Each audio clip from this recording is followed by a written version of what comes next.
Mga kababayan, Assalamualaikum warahmatullahi wabarakatuh. Madayawag mayong adlaw kaninyong tanan. Magandang araw sa inyong lahat. Isang mapagpalang buwan ng wikang pambansa sa ating lahat.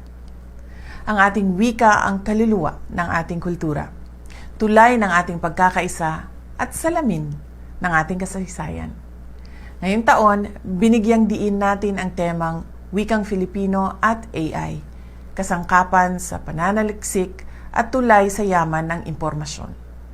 Sa pagpasok ng makabagong teknolohiya, siguruhin natin na ang ating pambansang wika ay hindi naiiwan, kundi nananatiling sandata sa karunungan at digital na inobasyon.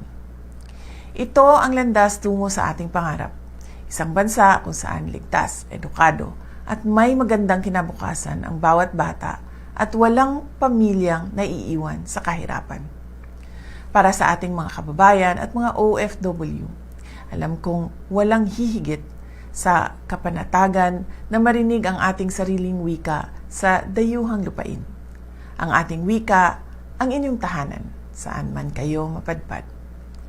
Kaya naman, sabay-sabay nating ipagdiwang ang ating pagka-Filipino gamit ang tinig ng nagbibigay buhay sa ating lahi saan man tayo sa mundo. Mabuhay ang wikang pambansa!